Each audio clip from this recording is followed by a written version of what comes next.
yang maha sempurna.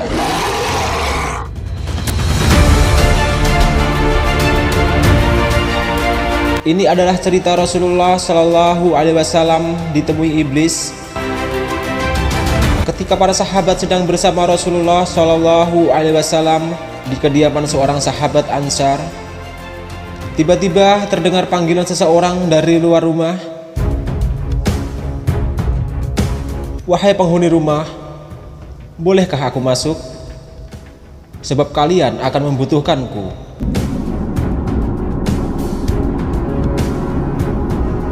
Rasulullah Shallallahu Alaihi Wasallam bersabda, "Tahukah kalian siapa yang memanggil?" Kami menjawab, "Allah dan Rasulnya yang lebih tahu." Beliau melanjutkan, "Itu iblis laknatullah bersamanya." Umar bin Khattab berkata, "Izinkan aku membunuhnya, wahai Rasulullah." Rasulullah Shallallahu Alaihi Wasallam menahannya. "Sabar wahai Umar, bukankah kamu tahu bahwa Allah memberinya kesempatan hingga hari kiamat? Lebih baik bukakan pintu untuknya, sebab dia diperintah Allah untuk ini. Pahamilah yang apa hendak ia katakan dan dengarkan baik-baik." Ibnu Abbas radhiyallahu anhu berkata, pintu lalu dibuka, ternyata dia seperti seorang kakek yang cacat satu matanya. Di janggutnya terdapat 7 helai rambut seperti rambut kuda. Taringnya terlihat seperti taring babi, bibirnya seperti bibir sapi.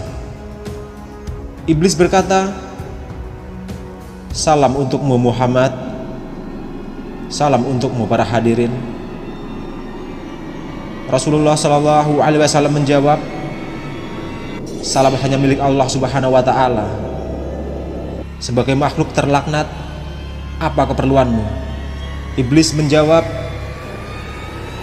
"Wahai Muhammad, aku datang ke sini bukan atas kemauanku, namun karena aku terpaksa." "Siapa yang memaksamu?" "Malaikat dari utusan Allah telah mendatangiku dan berkata, Allah Subhanahu wa Ta'ala memerintahkanmu untuk mendatangi Muhammad. Beritahu Muhammad tentang caramu dalam menggoda manusia. Jawablah dengan jujur semua pertanyaannya. Demi kebesaran Allah, andai kau berdusta satu kali saja, maka Allah akan jadikan dirimu debu yang tertiup angin. Oleh karena itu aku sekarang mendatangimu. Tanyalah apa yang hendak kau tanyakan. Jika aku berdusta, aku akan dicaci oleh setiap musuhku.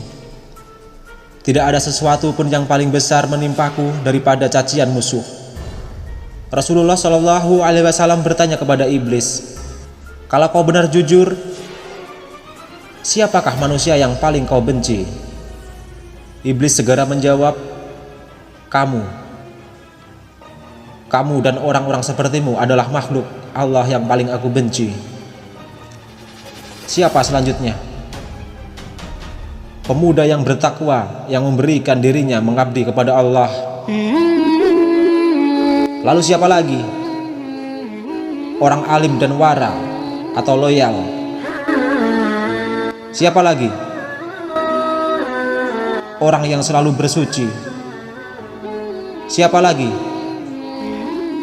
"Seorang fakir yang sabar dan tidak pernah mengeluhkan kesulitannya kepada orang lain." "Apa tanda kesabarannya?" "Wahai Muhammad, jika ia tidak mengeluhkan kesulitannya kepada orang lain selama 3 hari, Allah akan memberinya pahala orang-orang yang sabar." "Selanjutnya apa?" "Orang kaya yang bersyukur." "Apa tanda kesyukurannya?" "Ia mengambil kekayaannya dari tempatnya dan mengeluarkannya juga dari tempatnya." "Orang seperti apa Abu Bakar menurutmu?" "Ia tidak pernah menurutiku di masa jahiliyah, apalagi dalam Islam." Umar bin Khattab, "Demi Allah, setiap berjumpa dengannya aku pasti kabur Utsman bin Affan, aku malu pada orang yang malaikat pun malu kepadanya. Ali bin Abi Thalib, aku berharap darinya agar kepalaku selamat dan berharap ia melepaskan aku dan aku melepaskannya. Tetapi ia tak akan mau melakukan itu. Ali bin Abi Thalib selalu berzikir kepada Allah Subhanahu wa Ta'ala. Apa yang kau rasakan jika melihat seseorang dari umatku yang hendak sholat? Aku merasa panas dingin dan gemetar. Kenapa? Sebab setiap seorang hamba bersujud satu kali kepada Allah, Allah mengangkat derajatnya satu derajat. Jika seorang umatku berpuasa, tubuhku terasa terikat hingga ia berbuka. Jika ia berhaji, aku seperti orang gila. Jika ia membaca Al-Quran, aku merasa meleleh laksana timah di atas api. Jika ia bersedekah, itu sama saja orang tersebut membelah tubuhku dengan gergaji. Mengapa bisa begitu? Sebab dalam sedekah ada 4 keuntungan baginya, yaitu keberkahan dalam hartanya, hidupnya disukai. Sedekah itu kelak akan menjadi hijab antara dirinya dan api neraka, dan segala macam musibah akan terhalau dari dirinya. Apa yang dapat mematahkan pinggangmu? Iblis menjawab, suara kuda perang di jalan Allah. Apa yang dapat melelehkan tubuhmu? Iblis menjawab, taubat orang yang bertaubat. Apa yang dapat membakar hatimu? Istighfar di waktu siang dan malam. Apa yang dapat mencoreng wajahmu? Sedekah yang diam-diam. Apa yang dapat menusuk matamu? Sholat fajar. Apa yang dapat memukul kepalamu? Sholat berjamaah. Apa yang paling mengganggumu? Majelis para ulama. Bagaimana cara makanmu? Dengan tangan kiri dan jariku. Di manakah kau menaungi anak-anakmu di musim panas? Di bawah kuku manusia. Nabi teruskan bertanya, siapa temanmu wahai iblis? Pemakan riba. Siapa sahabatmu? Pezina. Siapa teman tidurmu? Pemabuk. Siapa tamumu? Pencuri. Siapa utusanmu? Tukang sihir. Apa yang membuatmu gembira? Bersumpah dan cerai. Siapa kekasihmu? Orang yang meninggalkan sholat Jumat. Siapa manusia yang paling membahagiakanmu? Rasulullah Shallallahu Alaihi Wasallam lalu bersabda, segala puji bagi Allah yang telah membahagiakan umatku dan menyengsarakanmu. Iblis segera menimpali, tidak, tak akan ada kebahagiaan selama aku hidup hingga hari akhir. Bagaimana kau bisa berbahagia dengan umatmu, sementara aku bisa masuk ke dalam aliran darah mereka dan mereka tidak bisa melihatku? Demi yang menciptakan diriku dan memberikanku kesempatan hingga hari akhir, aku akan menyesatkan mereka semua. Baik yang bodoh atau yang pintar, yang bisa membaca dan tidak bisa membaca, yang durjana dan yang soleh, kecuali hamba Allah yang ikhlas. Rasulullah Shallallahu Alaihi Wasallam lalu bertanya, siapa orang yang ikhlas menurutmu?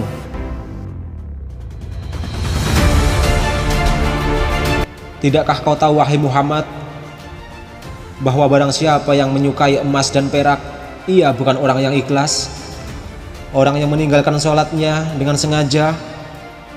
Jika kau lihat seseorang yang tidak menyukai dinar dan dirham, tidak suka pujian dan sanjungan, aku bisa pastikan bahwa ia orang yang ikhlas, maka aku meninggalkannya. Selama seorang hamba masih menyukai harta dan sanjungan, dan hatinya selalu terikat dengan kesenangan dunia, ia sangat patuh padaku. Tahukah kamu wahai Muhammad, bahwa aku mempunyai 70.000 anak, dan setiap anak memiliki 70.000 syaitan. Sebagian ada yang aku tugaskan untuk mengganggu ulama, sebagian untuk mengganggu anak-anak muda, sebagian untuk mengganggu orang-orang tua. Sebagian anak-anakku juga aku tugaskan kepada para zahid. Aku punya anak yang suka mengencingi telinga manusia, sehingga ia tidur pada sholat berjamaah. Tanpanya manusia tidak akan mengantuk pada waktu sholat berjamaah.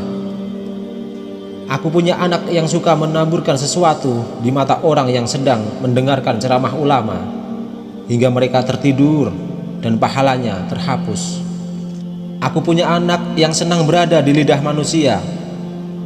Jika seseorang melakukan kebajikan lalu ia beberkan kepada manusia, pahalanya akan terhapus. Pada setiap seorang wanita yang berjalan, anakku dan syaitan duduk di pinggulnya dan pahanya, lalu menghiasinya agar setiap orang memandanginya. Syaitan juga berkata,